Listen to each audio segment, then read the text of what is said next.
13, 14, 15 फेब्रुवारीला एक वेगळा विषय घेऊन ग्रामीण कृषी आणि सहकार हे 3 महत्वाचे सध्याचे विषय घेऊन एक छान संमेलन निवळी पालवण इथे होत आहे. खरं तर प्रकाश वाटा शोधणारे आणि अनेक विषयांना कवेत घेणारे हे संमेलन आहे.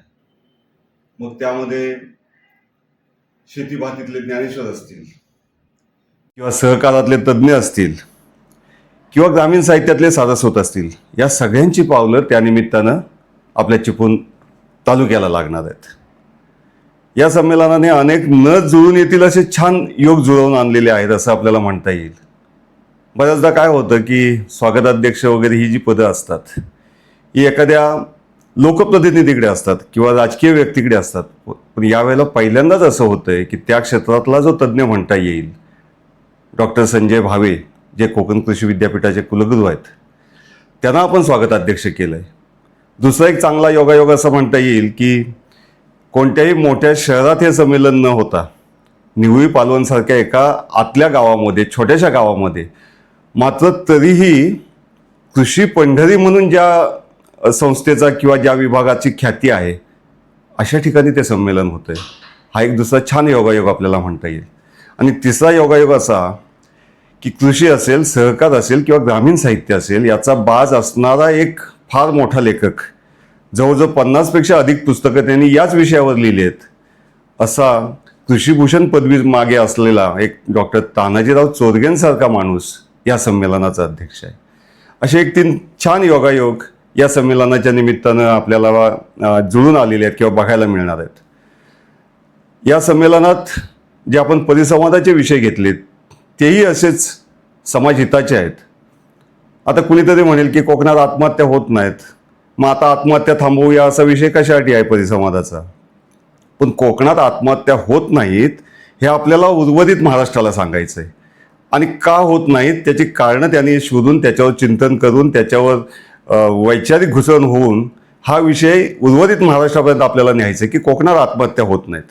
आणि कोकणात सहकार रुजत नसेल तर तो का रुजत नाही आणि बाहेर का रुजलाय ते आपल्याला कोकणी माणसांना सांगायचं आहे.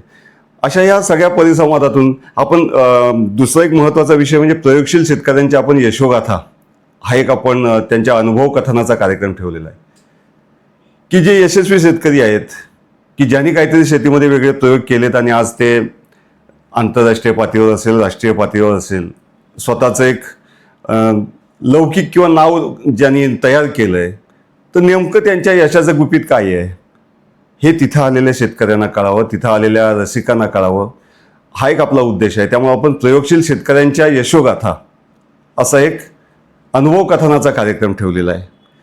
दुसरं महत्त्वाचं म्हणजे तिथं येणारी कृषी प्रदर्शनं असतील, पुस्तकाची प्रदर्शनं असतील, या कोणालाही आपण स्टॉलचं भाडं घेत नाही आहोत. आपण आवाहन करतोय की तुम्ही या.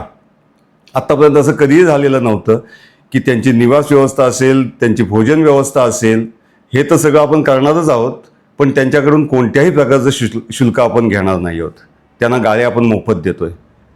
त्याच वेळेला जवळजवळ 350 पृष्ठाची संग्राह्य म्हणता येईल अशी एक उत्तम स्मरणिका या संमेलनाच्या निमित्ताने प्रकाशित होणार आहे.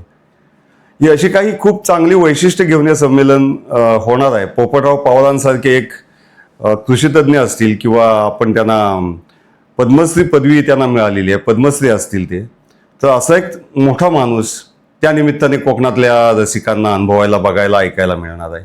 असे काही छान योगायोग या संमेलनाच्या निमित्ताने जुळून आलेले आहेत. त्यामुळे मोठ्या संख्येनं आपण या सगळ्यांनी उपस्थित राहावं, कोकणातल्या व्यक्तींनी, कोकणातल्या साहित्यिकांनी, कोकणातल्या शेतकऱ्यांनी, कोकणातल्या सहकारातल्या माणसांनी, आणि या संमेलनातून खूप काही घेऊन जावं.